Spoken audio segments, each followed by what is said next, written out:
listening to Second Wind with Joyce Buford, where women who are ready to expand their life adventure discover the tools to stop playing small and tap into the courage required to enjoy their second wind. Welcome. Good morning, afternoon, or evening, wherever you are listening to Second Wind. I'm delighted that you're here with us today because it's in my plan that you would be here so that you could hear my awesome guest that's going to be with us today. I created this so you would get the support and the contacts. That's the program that I wanted for you. And then I'm delivering that for you today. You are going to love our guest. Now, let me tell you a bit about Anne Berube. She is a teacher and author and guide whose work explores the reaches of embodied spirituality. She launched her book, The Burnout Antidote, in July of this year. Today, we will be talking about her book and sharing the benefits of reading this spiritual guide to empowerment for empaths, overgivers, and highly sensitive people. I think some of us may fall right in those categories. Now, Anne has her PhD and she lives in Nova Scotia, Canada. She is a spiritual teacher with an uncommon ability to share her story and insights in a way that awakens the inner wisdom in others. She helps people free themselves from the societal and parental conditions that is holding them back from realizing the highest calling of their soul. See, aren't you going to love this? You're going to love it. Love it. Love it. Hello. Welcome, Anne. Oh, hi, Joyce. Thank you so much for having me. I'm so happy to be here. I'm delighted that you're here because this is really some information that I think will be new for many of my listeners. And so I just didn't realize you did send me out a book. And I've loved looking at it because I think your publisher did. But yes, she did. Yes. But anyway, there's a lot here that I want to read personally and reap the benefits as well. But just explain how you're using burnout in the title here. I see burnout as a crisis in meaning, Joyce. What I've noticed in the past like 10, 15 years doing this work with clients is that even if there's, you're on the path, you found your purpose, you found what you're meant to do, and it's bringing you a lot of joy, and you can still burn out. And I don't think I knew that before. I thought, okay, I had a limiting belief, if you will, that when you find your icks, your ex, I mean, yes. That you don't burn out. But I wrote this book for myself as a spiritual teacher and a spiritual coach. I burnt out about 7 years ago, and I didn't understand why I was burning out, because I loved what I do. Mm-hmm. My clients get results. My business was really successful, but there was resentment building. I was getting exhausted, fatigue. I get sick often. And so that's why I started this process of looking into, okay, how is it that someone that's aligned is still burning out? Yeah. That's how I'm using it, as a crisis in meaning. There's something about the reason why we do what we do that causes us to burn out. True. So why? Of those three categories that are in the title, the empaths, the overgivers, and the highly sensitive people, where would you put yourself? All three. All three. Yes. Oh, yes. Highly sensitive since I was born. An empath because I do feel people's energy and emotions even before they say anything. I also sense their loved ones that have passed away talking. I get a real full sense of their entire energy. Yeah. And then overgivers, because my why for a very, very long time was because people need me. Yeah. Yeah. And that's not a sustainable why. Mm-hmm. Right? So then you end up overgiving more and your cup is never full. Yeah. So you have been doing one-on-one coaching and group coaching, because on your website and berube.com, it shows all of the things that you do, which they sound wonderful. I want to go to Kauai. Yes, come. There's one spot left. Oh, good. Oh, good. But you do so many different things to reach your audience and help people. So I don't know where I was going with this, The but one-on-one there's just a coaching. lot. Yeah. Yeah. And it was the one-on-one coaching that really got me to the place of burnout.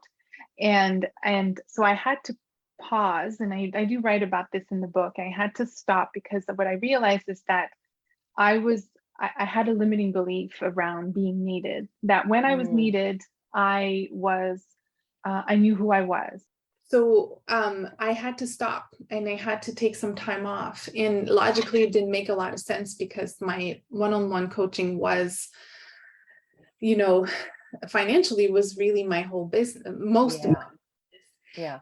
with a family and children and all that. But I knew from the work that I've been doing that I really had to look into this belief that I needed to be needed. And that when I stopped and I started asking myself, like every morning in my meditation, who is this? Who's Anne before she was needed? Who was that little girl before she was needed? Right. And since I was very, very young, emotionally, my mother needed me. She took, right? She suffered from a personality disorder. And it was, so when I was needed by her, I knew I was loved. Oh, yeah. Love wasn't unconditional. Love was transactional. Yes. And so asking myself that question, my meditation, who was Anne before she was needed? I realized that there was no answer right away. It was more like sadness and weight. And so I stayed with her. And this is the center of the book, is this inner child work where we stay with the wounded child inside of us. And it shows up, in an embodied approach, it shows up as sensations, as feelings, as direct experience in the fascia, in the nervous system, in the organs. You can feel where it was integrated in the body originally. So I did this process for myself, and it took about 3 months asking that question every morning, same answer of sadness and weight, and until one morning there was a different answer. There was this fire, there was this bubbliness, there was this excitement. And then realizing there was actually like a lot of anger there that I never processed, that I never addressed. So I share all that in the book, kind of the process I took myself through to come to a place of really connecting with, okay, I'm going to be of service with the spiritual work now because it's who I am, not because people need me. Completely. Yeah. This probably doesn't even need to be asked, but I'm going to. Did you also see difference in like your relationship with your husband and your relationship with your family and just all of the different elements around you as well as your work? Absolutely. Because you asked the question, like, who was I before I was needed? You're really saying, like, if nobody needs me anymore, who am I? Yeah. My husband doesn't need me. If my kids don't need me, let alone my clients, but like my children, what if they don't need me? Like, who can I find who I am without people needing me? So absolutely, like that shifted. My husband is quite a trooper because I'm always going through these processes of expansion and healing, and he's up for the ride, but it's a lot, of shifting of how we relate and how we engage with each other when these limiting beliefs start to fall. Right. And disappear from your body and your reality. Yeah. I can imagine the freedom that you must feel once you've let go of all of that, and how much easier life gets to be. Now, Absolutely. can you really tell that it was mom that passed this to you, or was it mom and dad? Well, if my dad had a role in this, is what that is, that he didn't interfere, right? My dad, such a beautiful heart. I knew he loved me. I had no doubt about that, but I didn't know I could depend on him, right? So there was this, like, if you talk about attachment style, there's more this like avoidant and dismissive, like, because she was such a strong, my mom's still alive, she's such Oh, a strong personality that he kind of would disappear in the background, and yeah. he would really stand up for me, right? She's too scary. Too strong, too Too strong. strong, exactly. So but I love her so dearly. She's been my greatest teacher, because she would really bring me to that place where I would see where my next freedom lie, like what is my next edge that I can engage with. So, but I love, with clients, I do that a lot. The relationship we've had with our parents really inform how we deal with authority, Mm-hmm. and with anyone that we consciously or unconsciously put on a pedestal. Ah. Yeah. And so it will really define how we learned how to love, how we learned how to trust, how we learned how to love ourselves as well. Right.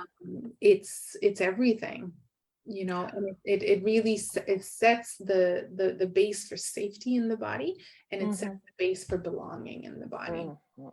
Yeah. Well, I can honestly say that I see that idea with I'm not enough, from which most girls do, don't they? And Mm. am I being sexist to say girls? Do men deal with that as much? Differently for sure, but we have the thousands of years of history Mhm. of it doesn't matter how much we try, we will never get there. Oh, yeah. Yeah. So that's different, because Mhm. men wouldn't have that. Mhm. I'll never be enough, because no matter what I do, Mm. there's just not that proof in our ancestry that we got to a place where it was enough. So I think Ah. that's how it's different with men and women. Mhm. But men suffer from not enough in a different way, because they feel a responsibility different than we do. Oh, okay. Yeah. But I work Okay. with mostly women because, Oh, do you? oh yeah, I mean, I know that as you heal and support and protect the feminine, Mhm. masculine will be okay. Mm. But right now it's all about supporting, protecting, elevating, amplifying the feminine, and in men as well, right? It's the feminine Mhm. in men. Yeah. Yeah. Yeah. Yeah. Well, tell me a little bit about how you wrote your book. The way you divided the content and the exercises and so forth.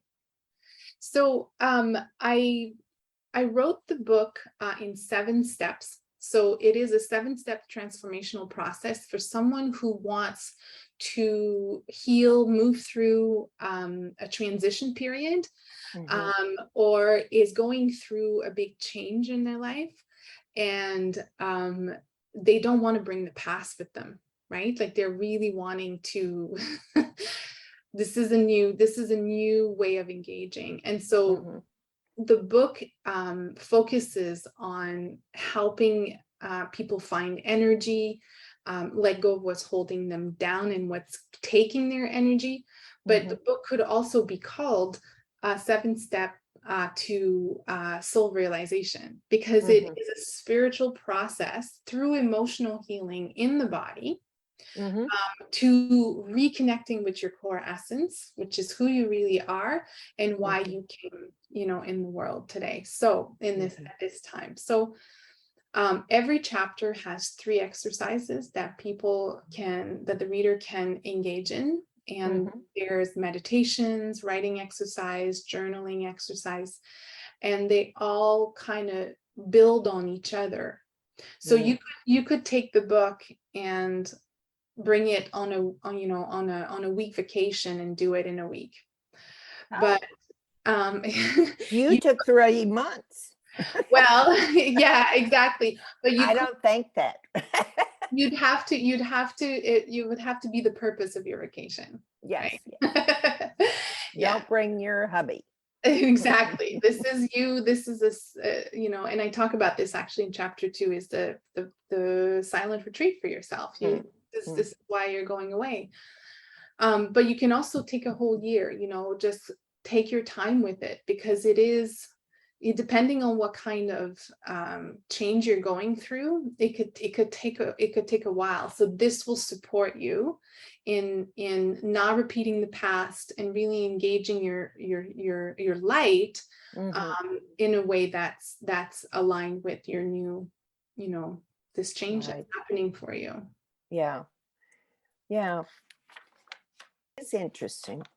It's very interesting the way you wrote this. It definitely is a self-help book. My first book was a memoir, so it's a lot more storytelling. And then this one is more self-help. There's a lot of tools, there's a lot of tips, there's a lot of practices that you can engage in. But there's also a lot of stories, because that's how I love to learn and to grow, is to listen to someone else's story. And then get my own insights from the stories. So yeah. Why is that stories are so much easier for us to listen to and somehow understand and incorporate into our lives? I think that we like to think that we come to solutions on our own. And so we don't love to be told, we like to be shown. Yes. So, if you read a book like Glennon Doyle, like her Love Warrior or something like that, it's all stories.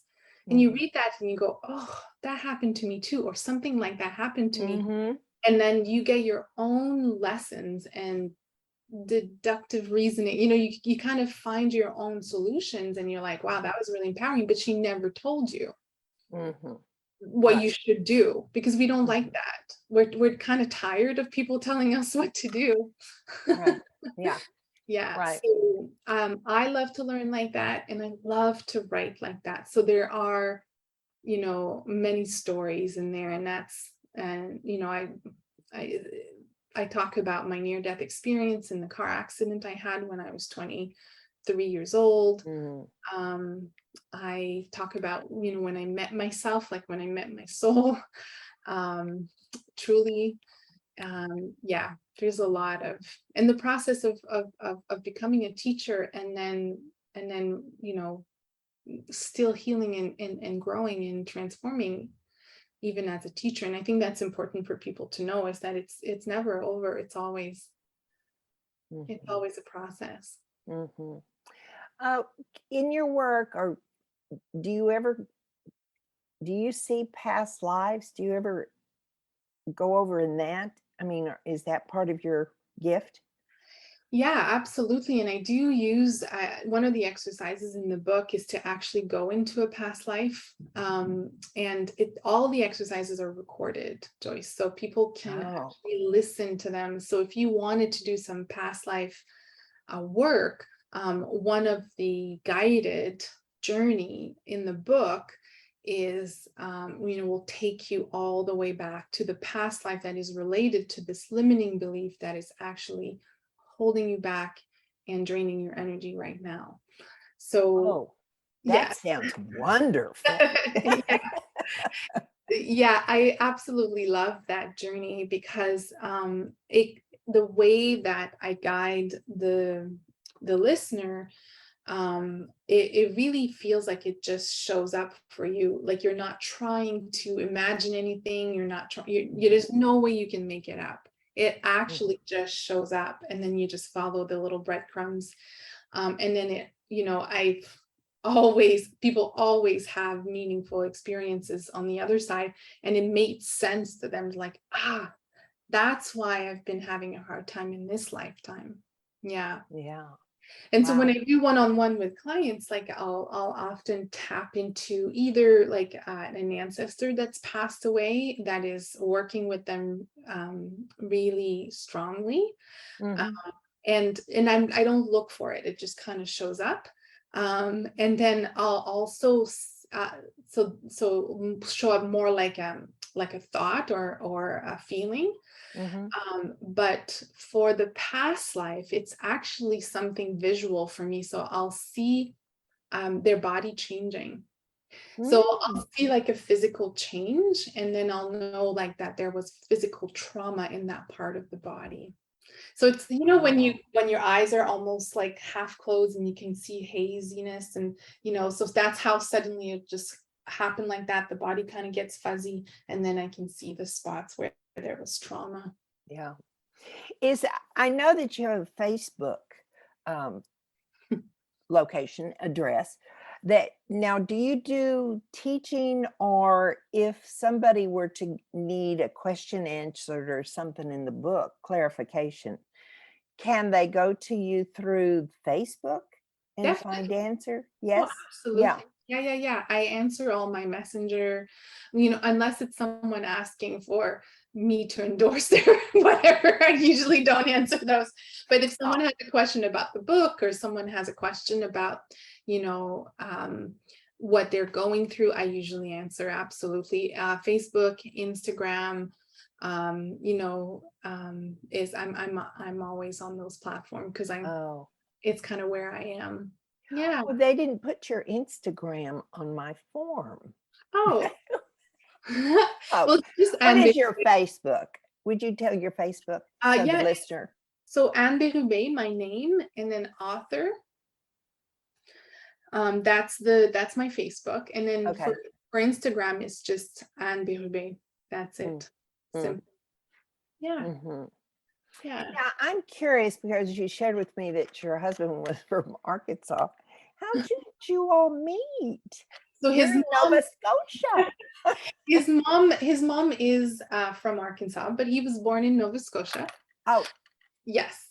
But I was born in Quebec, so I came to university here, and then I met him here.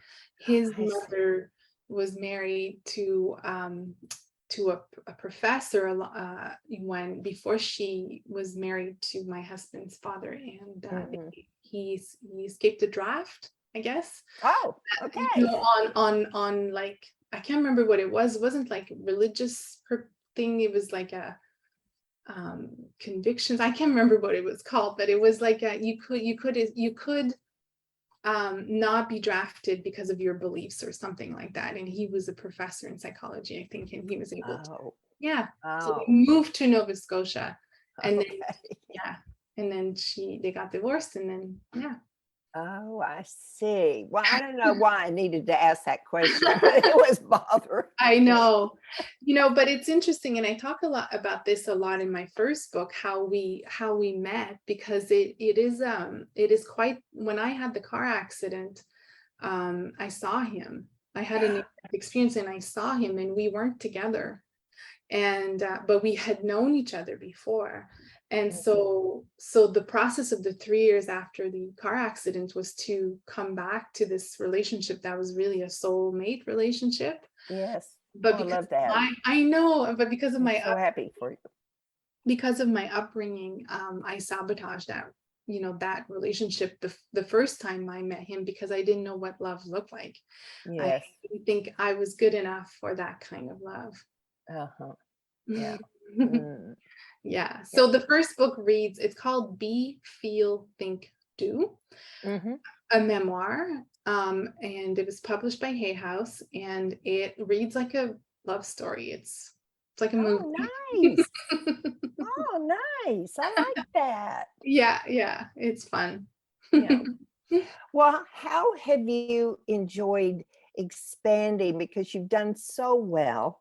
You helped so many people. You've been on great stages. I didn't read all those off, but Just take my words for it, listeners. She's been on great stages.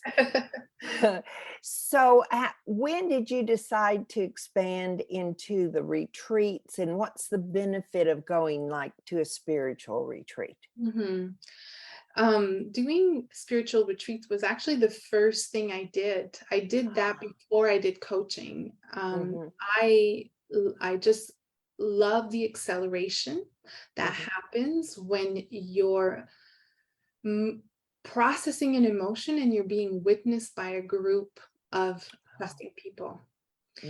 So, you know, one of the biggest reason why we hold on to trauma as adults is because when it happened as a child, we weren't witnessed.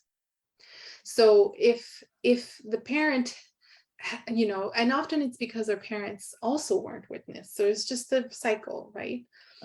And so, you know, when parents say, well, I can't protect my kid from anything happening as in that, absolutely, like I can't protect my children from all the traumas.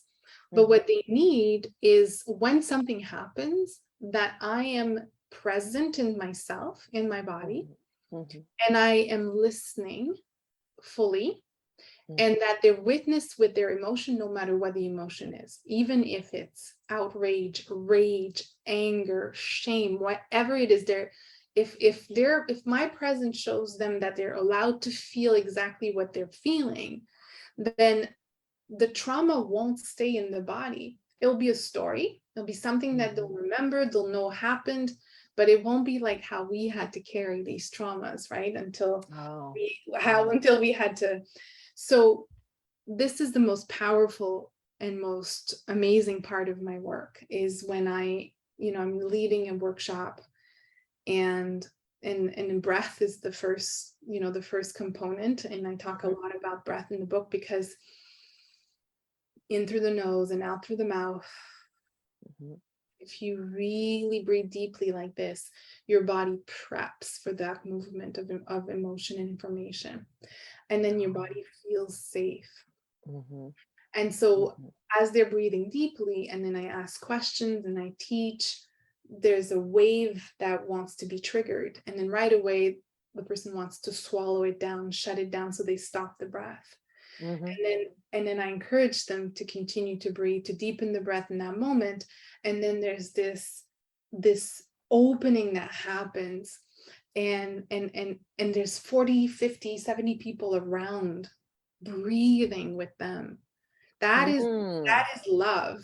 Right? Not only are they healing, but they're being seen, and they're being seen in the truth of their experience, which has never happened in their lives. Nobody has ever said, your tears about this are valid. And now there's 70 people that are saying, you matter, and we're gonna breathe here with you until you are done. Oh, I'm tearing. Yes. I'm tearing here. It's my signature workshop is called the Happy Sessions. It's only 2.5 days, but you leave different. Woo! 2.5 days. And where is that one? That's in Nova Scotia. Oh, okay. Yeah. And I have taught it at Omega Center as well in the US and across the country, but twice a year it happens in Nova Scotia. Have you taught it in Sedona? Don't they have an Omega Center? I taught it in Sedona back in May at the Sedonia Center. It's called Sedonia, so her name is Sonia. Okay. Yes, I know. Yeah. Oh, yeah. Yeah. I taught a 3-hour workshop there. Oh, nice. Yeah. Yes, nice. I have to get on your list. Yes. Sign up on your list. Everything. Yes. So what is so special, other than its beauty, Kauai, that you went there? So in 2006, I went to Kauai with my husband for our honeymoon, and we were looking for a spiritual place to go to for our honeymoon. And we thought about the Camino and maybe Machu Picchu. And then it was funny because it was him that found it online. He said, and Kauai looks like it's the epicenter of Lemuria. And at the time I was looking into Lemuria quite a bit because my friend was into it, and she's lending me these books, and I was reading and just loving it. And so we went, and I remember just weeping when the plane door opened. Oh. And then I met a shaman 2 days later. She invited us to her home. She told us more about Lemuria. She gave us Huna sessions, and both my husband and I just were like, we fell in love with the place. We knew that's where we were from. We just knew it. And so since then, since 2006, I think I've been back like 13, 14 times. I've never been to like Thailand. I've never been to China, but I always go back there. And so I started teaching. So I studied with the shaman for a few years, and then I wanted to come back for a fourth mentorship, and she said, "No, you're done. You go out now and you teach it." I'm going to shush you out of the nest. Yeah, exactly. She says, With love. you go and you teach it now. So, yes. I started teaching the Huna. What is the word Mura? I'm not familiar with that. So Lemurian is the adjective for Lemuria. Lemuria is the ancient continent that the legend says existed at the same time as Atlantis 40,000 years ago. Okay. And it was when we were living on Earth, but as light beings. So in the story, they're told different ways, but there was a descent into matter, and then humans became very separate, men and women. Before that, we were androgynous and we were made of light.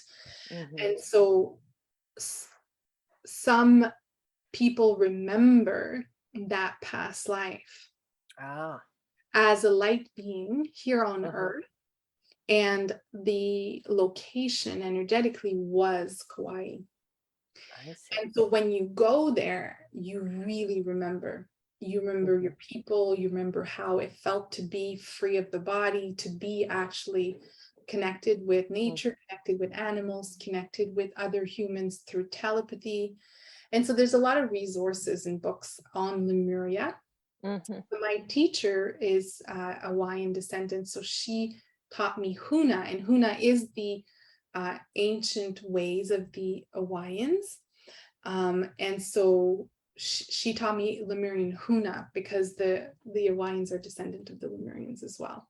So it's more of an esoteric shamanism that I was trained in. Yeah.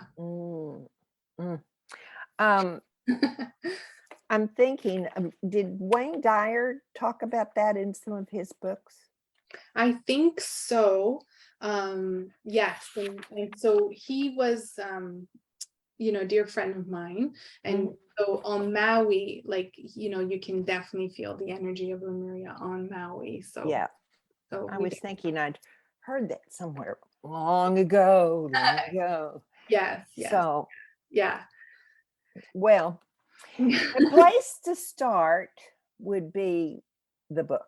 Yes. Correct. That's a great place to start. Okay. Yeah. So getting the book, which they can get on all Amazon. Yeah. Amazon, Barnes and Nobles, they can get it. A lot of little stores, esoteric, also wellness stores have it. Health food store have it. So you can find it. You can get it from my website also. So yeah. Okay. It's a great little guide, and it's something that you'll just want to reread because you can kind of take it in at one level and then later taking it at another level, and and take your time with it. It's there's lots of goodness. Right. Yeah. Well, I think we're coming to the close of our time together, but it has been packed with wonderful information. just really creating lots of interest out there, I know, for my listeners. So I thank you very much for being with us today. It's such a pleasure. Thank you so much for having me, Joyce. Really, truly. I enjoyed our conversation. Oh, good. Me too. So if you'll pardon me just a minute, I want to talk to my listeners. I give a little charge to them every day, every time we talk. And this is, again, one of those, dear listeners, that I would like for you to share, because there's more than we know out there to support us. And I definitely think that the book is a good place to start. So encourage your friend to reach out, listen to the podcast. Then she'll get it out of the mouth of the lady, Anne, with truth, and how she shared her growth. So thank you for being here. I always look forward to spending more time with you and sharing from wonderful people like Anne, who has grown, who has walked her path, and who's sharing it with us today. Thank you for being here. Have a great week. Joyce Buford returns next week at the same time for another edition of Second Wind. Through the Joyce Buford Empowerment System, women are receiving the support they need through their transitions and are able to reclaim their true purpose with confidence. They receive the tools they need to map out new lives. You can find out more about her coaching services at joycebufordempowers.com.